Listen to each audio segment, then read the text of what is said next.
मैं रोशन सिंह आप लोगों का स्वागत करता हूं अपने YouTube channel real knowledge classes में। दोस्तों आज देखने वाले हैं क्लास 10th का थ्योरम, और इतना इम्पोर्टेंट यह थ्योरम है कि 10 एग्जाम में से 8 एग्जाम में पूछे जाने वाले क्वेश्चन है।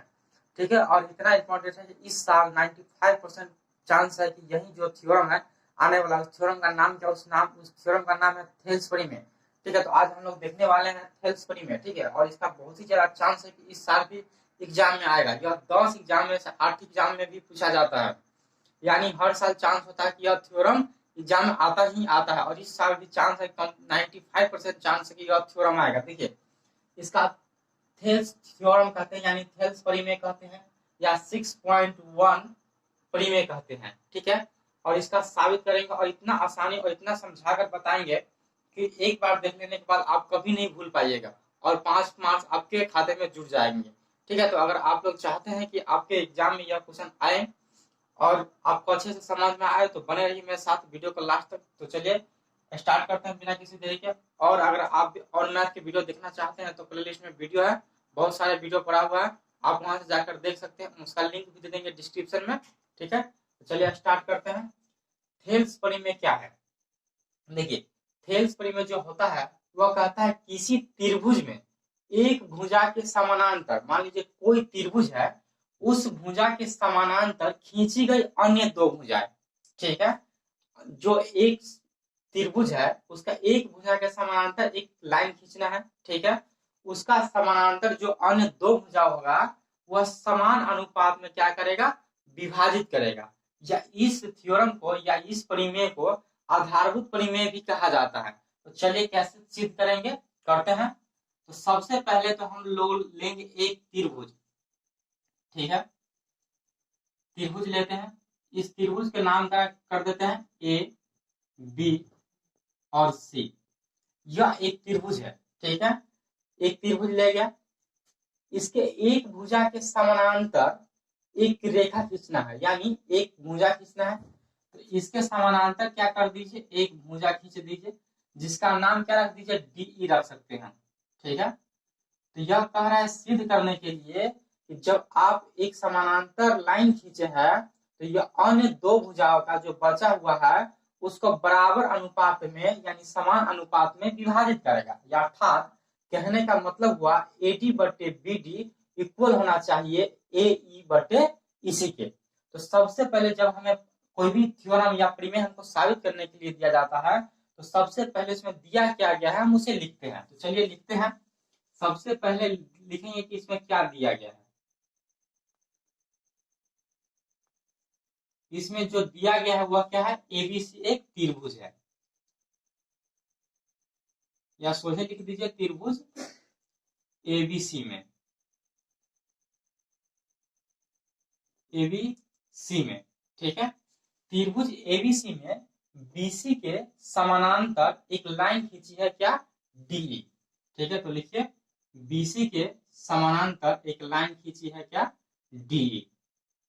ठीक है, जो यह डीई है ए बी भुजा को डी बिंदु पर क्या करती है, प्रतिच्छेद करती है, और एसी भुजा को ई पर प्रतिच्छेद करती है। तो इसमें लिख देंगे ए बी को डी बिंदु पर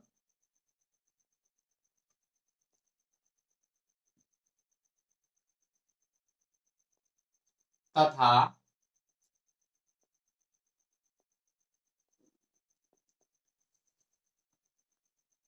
एसी को ई बिंदु पर क्या करती है, प्रतिच्छेद करती है।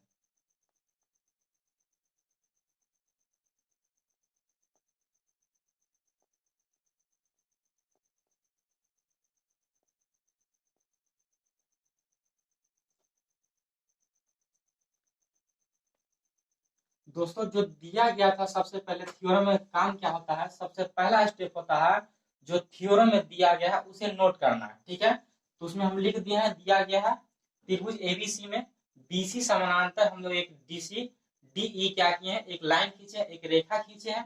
ठीक है, जो एबी को डी बिंदु पर तथा एसी को ई बिंदु पर क्या कर रही है, प्रतिच्छेद कर रही है। और दूसरा सबसे जब पहला काम कर लेंगे उसके बाद दूसरा जो स्टेप होता है वह यह होता है कि हमको सिद्ध क्या करना है। ठीक है, तो लिखेंगे सिद्ध करना है।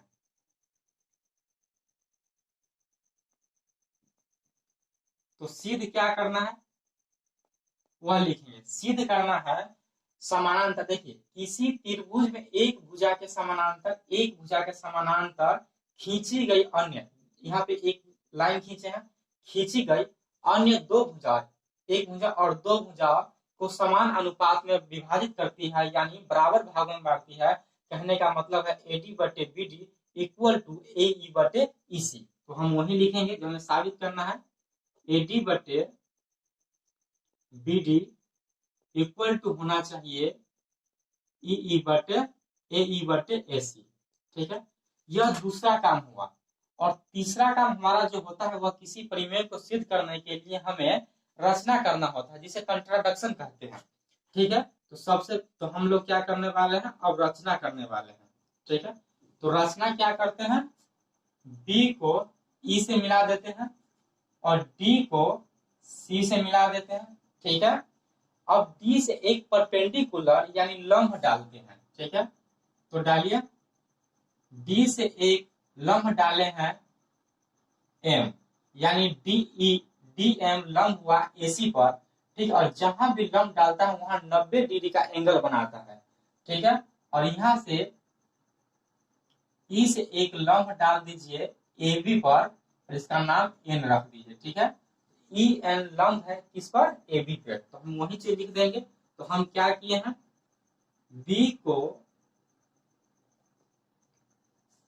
E से तथा C को D से मिलाया। ठीक है, जो हम काम किए अपने मन से सो लिख देंगे। ठीक है, और तथा DM लंब डाले हैं किस पर, AC पर। DM लंब डाले हैं यानी परपेंडिकुलर AC पर, एवं EN लंब डाले हैं किस पे, AB पर। ठीक है, हमारा काम क्या था, पहला जो दिया गया है सो लिख लिए हैं। ठीक है, उसके बाद सिद्ध क्या करना है वह लिख लिए हैं। उसके बाद रचना कर लिए। अब जो हमारा काम है क्या करना है, प्रूफ करना है यानी साबित करना है। तो चलिए चलते हैं प्रूफ की ओर। दोस्तों इसमें त्रिभुज लेंगे। ठीक है, ADE। ठीक है, त्रिभुज ADE तथा त्रिभुज DBE। ठीक है, त्रिभुज DBE। अब इस दोनों त्रिभुज का क्या करेंगे, एरिया निकाल के अनुपात करेंगे, क्योंकि हमें जो प्रूफ करना है वो अनुपात में प्रूफ करना है। तो लिखते हैं एरिया। ठीक है, एरिया त्रिभुज ADE बटे एरिया त्रिभुज DBE। ठीक है दोस्तों, जब त्रिभुज का क्षेत्रफल निकालते हैं तो इसका फॉर्मूला क्या होता है, 1/2 गुने आधार गुने लंब। तो देखिए त्रिभुज ADE का जो आधार क्या है, AD है। अभी हम आधार मान के चले हैं AB, इसमें काम कर रहे हैं। ठीक है, त्रिभुज ADE का आधार क्या है, AD। ठीक है, और गुने लंब होता है। देखिए लंब क्या होता है, जहां पे 90 डिग्री एंगल बनाता है वह लंब कहलाता है। लंब मतलब हाइट। तो ADE त्रिभुज की हाइट क्या है, EN है, तो EN लिखेंगे। ठीक है, और इसका अनुपात करना है त्रिभुज DBE। ठीक है, इसका भी फॉर्मूला वही होगा, 1/2 गुने आधार। तो DBE का आधार क्या है, BD है, और इसका भी लंब क्या है। देखिए यहाँ पे देखिए, जब हम AB को क्या माने हैं, आधार माने हैं, इस आधार पर तो एक ही परपेंडिकुलर है ना, एक ही इसका हाइट है, तो क्या है वह EN है। इसका भी हाइट कितना हो जाएगा, EN हो जाएगा। ठीक है दोस्तों, आप लोग देख पा रहे होंगे 1/2 से 1/2 कैंसिल आउट हो जाएगा, EN से EN कैंसिल आउट हो जाएगा, और जो बच जाएगा हमारे पास क्या बच जाएगा, AD बटे BD। किसका एरिया बचा है, एरिया त्रिभुज ADE बटे एरिया DBE। ठीक है, इसे समीकरण नंबर 1 मानकर छोड़ दीजिए। ठीक है। अब देखिए हम जो बेस पर काम कर रहे थे वह ए बी बेस पर काम कर रहे थे, ठीक है। अब हम AC को बेस मानते हैं, यानी AC को क्या करते हैं, अब आधार मानते हैं, ठीक है। तो अब AC को आधार मान के चलते हैं, फिर त्रिभुज ADE, इसका भी त्रिभुज सेम रहेगा, सिर्फ आधार अब मानना है AC को, अभी काम कर रहे थे AB पर, ठीक है। तो चलिए त्रिभुज ADE तथा अब इसमें चलिए इस आधार पर कर रहे हैं, इस आधार पे थे तो त्रिभुज लिए थे DEE लिए थे, DBE लिए थे, लेकिन अब जो हमारा आधार है क्या है, AC है, तो अब लेंगे त्रिभुज ECD। अब लेते हैं त्रिभुज ECD। अब इस दोनों त्रिभुज का भी क्षेत्रफल निकाल के अनुपात करेंगे, यानी एरिया निकाल के, ठीक है। एरिया निकालते हैं, एरिया त्रिभुज ADE बटे एरिया त्रिभुज ECD, ठीक है। तो इसका त्रिभुज का क्षेत्रफल निकालते हैं तो उसका फॉर्मूला क्या होता है, 1/2 गुने आधार। तो हम पहले ही बता चुके हैं कि अभी हम आधार माने AC को, तो त्रिभुज ADE का जो आधार होगा क्या होगा, AE होगा, ठीक है, AE होगा। और गुने होता है लंब, तो देखिए इस बेस पर लंब क्या है, DM है, AB पर लंब था EM, लेकिन अभी हम बेस माने हैं AC, तो AC पर जो लंब है हमारा क्या है, DM है, ठीक है। तो लिख देंगे DM। सेम प्रोसेस करेंगे इस ट्रायंगल में भी, ठीक है। तो 1/2 गुने त्रिभुज ECD, इसका बेस क्या है, EC है, ठीक है, EC है इसका बेस, गुने अब इसका भी हाइट कितना है, AC पूरा के लिए बेस है, तो इस पर भी हाइट यानी परपेंडिकुलर क्या है, DM है, ठीक है। तो देख सकते हैं 1/2 से 1/2 कैंसिल आउट हो जाएगा, DM से DM क्या हो जाएगा, कैंसिल आउट हो जाएगा, और जो हमारे पास बच क्या जाएगा, एरिया ट्रायंगल ADE बटे एरिया ECD इक्वल टू क्या हो जाएगा, AE बटे EC। इसे समीकरण नंबर 2 मान के छोड़ दीजिए, ठीक है। अब एक बात गौर से समझिए और ध्यान से देखिएगा, यहाँ पे देखिए समीकरण नंबर 1 में हमारा जो ट्रायंगल है DBE, यह एरिया कवर कर रहा है, ठीक है। और समीकरण नंबर 2 में जो हमारा दूसरा ट्रायंगल है बटे में ECD, ठीक है, क्या है ECD, यह ट्रायंगल हमारा क्या कर रहा है, कवर कर रहा है। आप यहाँ पे ध्यान से देखिएगा, तो यह जो त्रिभुज बना हुआ है DBE और ECD, यह एक ही आधार पर बना हुआ है, ठीक है।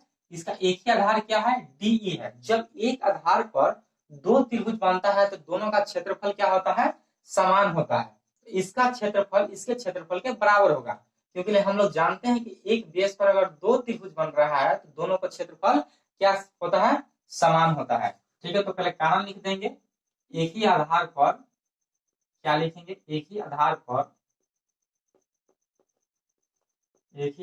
पर बने त्रिभुज का क्षेत्रफल क्या होता है, समान होता है,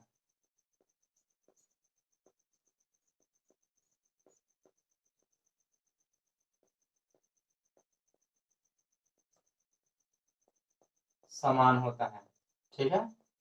जब एक ही आधार पर दो त्रिभुज बनता है तो दोनों का क्षेत्रफल क्या होता है, समान होता है। अर्थात कहने का मतलब area triangle DBE equal to हम लिख सकते हैं एरिया ECD। तो लिखिए एरिया ट्रायंगल DBE, ठीक है, इसका एरिया बराबर हो जाएगा एरिया ट्रायंगल ECD के बराबर, ठीक है। क्यों होगा जान चुके हैं, क्योंकि एक ही आधार पर बना हुआ है दो त्रिभुज, तो दोनों का क्या होगा, क्षेत्रफल समान होगा। तो क्या हम इसके जगह ECD, ट्रायंगल ECD के जगह हम लिख सकते हैं DBE। तो चलिए लिखते हैं, तो समीकरण 2 से क्या लिखेंगे, समीकरण 2 से। तो चलिए मान तय करते हैं, area triangle A D E बटे क्या है एरिया, और ट्रायंगल ई सी डी है, ई सी डी हम इसके बराबर में लिख सकते हैं ट्रायंगल डी बी ई, ठीक है। और बराबर में क्या चल रहा था ए ई बटे इसी इसी, ठीक है। इसे समीकरण नंबर 3 मान लीजिए, ठीक है। अब एक बात गौर से देखिएगा, समीकरण नंबर 1 और समीकरण नंबर 3 को, ठीक है। देखिए area triangle A D E बटे area triangle D B E, और इसमें 3 में देखिए इसका LHS यानी बायां पक्ष area A D E A D बटे एरिया डी बी ई।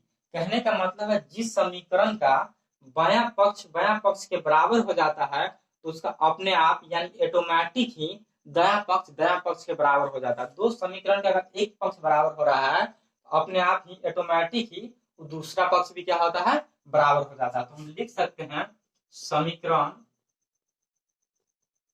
1 और 3 से, ठीक है। 1 और 3 से क्या लिख सकते हैं, जब इसका बायां पक्ष के बराबर है तो दायां पक्ष के बराबर हो जाएगा। तो लिखेंगे ए डी बटे बी डी इक्वल टू ए ई बटे ई सी। जो हमें प्रूव करना था, यही साबित करना था, ठीक है। यही थेल्स पर इसे लिख देंगे प्रूफ। जो हमें साबित करना था वो आ चुका है। यह बहुत ही इंपॉर्टेंट थ्योरम है, यह बहुत बार एग्जाम में पूछा जाता है। आई होप कि वीडियो आप लोग पसंद आया होगा। वीडियो पसंद आया तो वीडियो को लाइक कर ले। अगर आप ये चैनल पर नए हैं तो अभी चैनल को सब्सक्राइब कर लीजिए, क्योंकि हम आपके लिए इंपॉर्टेंट थ्योरम और पूरा मैथ का सोल्यूशन लाते रहेंगे, ठीक है। अगर मैथ का चैप्टर नहीं देखे तो प्ले लिस्ट में वीडियो है, जाकर वहां से देख लीजिएगा। उसका लिंक भी दे देंगे डिस्क्रिप्शन में। मिलते हैं नेक्स्ट